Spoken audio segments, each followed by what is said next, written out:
Est-ce que vous êtes déjà demandé qui gagnerait un combat entre le roi Arthur et Alice au pays des merveilles? La réponse, elle est peut-être là-dedans. Bonjour à tous et bienvenue dans ce nouvel épisode du Pitch, et aujourd'hui on va parler d'Unmatch. Alors Unmatch, c'est notre toute dernière sortie, c'est un jeu d'affrontement à mi-chemin en fait entre le jeu de figurines et le jeu de deck, le jeu de cartes. Donc c'est une idée originale de Rob Daviau, superbement mise en scène par Mondo Studio. On va être sur un jeu pour 2 à 4 joueurs, des parties rapides, 30-40 minutes, et le tout à partir de 9 ans.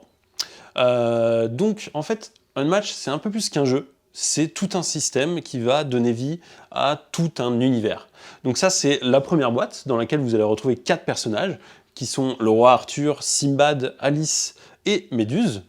Et puis, un peu plus tard dans l'année, et tout le long de l'année, on va sortir d'autres boîtes qui vont chacune intégrer de nouveaux personnages. Et ce qu'il faut savoir, c'est que toutes ces boîtes sont à la fois standalone, et donc indépendantes. On peut commencer un match avec n'importe laquelle des boîtes, mais elles sont aussi toutes compatibles. Évidemment, on va pouvoir mélanger tous les univers entre eux, et c'est ça qui va être passionnant dans un match. Donc voilà en tout cas pour la première boîte, qui va sortir là, à la mi-février, et qui coûte 35 €. Donc voilà, écoutez, je vous propose écoutez, un survol des règles. On va tout de suite se mettre à table.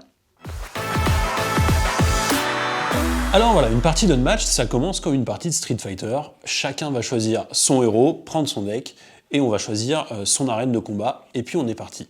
Donc le but du jeu, il est extrêmement simple, c'est tout simplement de réduire les points de vie du héros adverse à 0. Le premier qui y parvient, il a une victoire immédiate. Donc les deux joueurs vont jouer à tour de rôle, sachant qu'un tour de jeu, c'est tout simplement réaliser 2 actions parmi 3 possibles. Donc c'est extrêmement simple. On peut faire soit 2 fois la même action, soit 2 actions différentes. Donc les 3 actions, quelles sont-elles? La première, c'est l'action de manœuvre. Donc l'action de manœuvre, c'est tout d'abord obligatoirement, je pioche une nouvelle carte, puis ensuite, facultativement, je peux déplacer mes combattants. Donc là, je suis le roi Arthur, j'ai mon héros qui est ici le roi Arthur, et mon allié Merlin, je peux tous les deux les déplacer de 2 cases, comme indiqué par ma fiche de personnage. Donc je vais déplacer Arthur en direction de mon adversaire, puis Merlin dans cette zone-là. La deuxième action que je peux faire, c'est tout simplement jouer une carte stratagème, qui sont les cartes jaunes avec un petit symbole d'éclair ici. À ce moment-là, tout simplement, je vais appliquer l'effet de la carte, donc qui va pouvoir me permettre parfois de piocher des cartes, parfois d'infliger des dégâts, etc., etc. La dernière action que je peux faire, c'est lancer une attaque. Donc pour cela, je dois choisir soit un de mes alliés, soit mon héros principal, puis je vais lancer l'attaque. Pour lancer l'attaque, je vais tout simplement jouer une carte attaque, qui sont les cartes rouges, ou bien une carte mixte, qui sont les cartes violettes. À ce moment-là, je vais pouvoir infliger plus ou moins de dégâts à mon adversaire, en fonction d'abord de la valeur de la carte, mais également de si mon adversaire se défend ou pas, puisque mon adversaire va avoir le choix de jouer une carte défense ou de ne rien jouer, auquel cas il perdra l'ensemble des points de vie.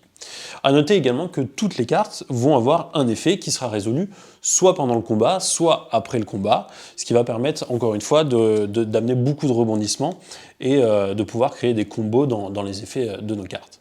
Donc le jeu continue comme ça, les deux joueurs vont effectuer 2 actions à chacun de leur tour, jusqu'à ce que l'un des 2 héros adverses périsse en ayant ses points de vie à 0.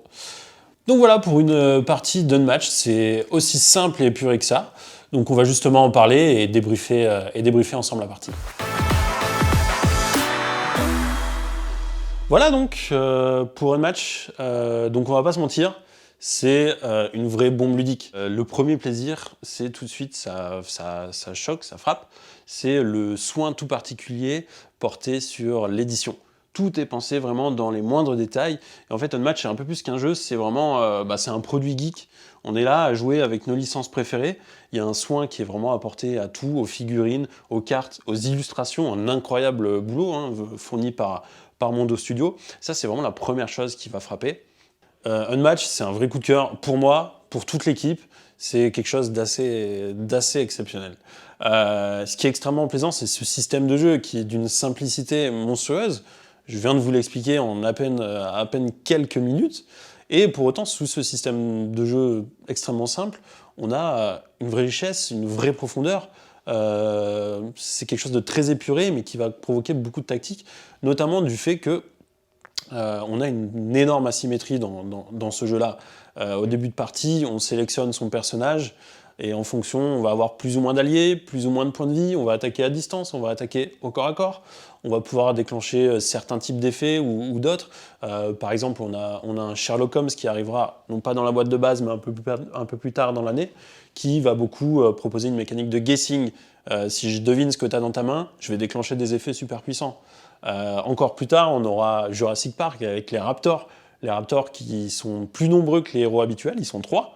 Et ils sont extrêmement puissants en meute, mais par contre, s'ils sont un peu isolés, on va voir qu'ils ont beaucoup plus de mal à déployer leur tactique. Donc voilà un jeu finalement très complet, et que si je devais un peu situer sur le marché, je situerais un peu à mi-chemin entre un Villainous pour sa qualité d'édition, la découverte des nouveaux personnages, la richesse mécanique, et de l'autre côté un Champ d'honneur pour son système de jeu vraiment implacable, vraiment immédiat, et vraiment tendu dans les affrontements qu'il peut proposer avec cette richesse dans la symétrie.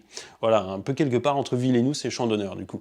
Donc voilà, on a vraiment cette asymétrie qui est d'une folie complètement ahurissante, et on a un vrai plaisir à découvrir tous ces personnages. Je parlais de Street Fighter tout à l'heure, c'est pas anodin. On découvre un personnage, on apprend à jouer avec, et plus on fait les parties, plus on arrive à identifier les cartes clés, les stratégies à déployer, et ça c'est un vrai plaisir. Ce système de jeu, il est absolument enthousiasmant, absolument formidable. Voilà pour Unmatch, donc en fait c'est vraiment un jeu qui fédère véritablement.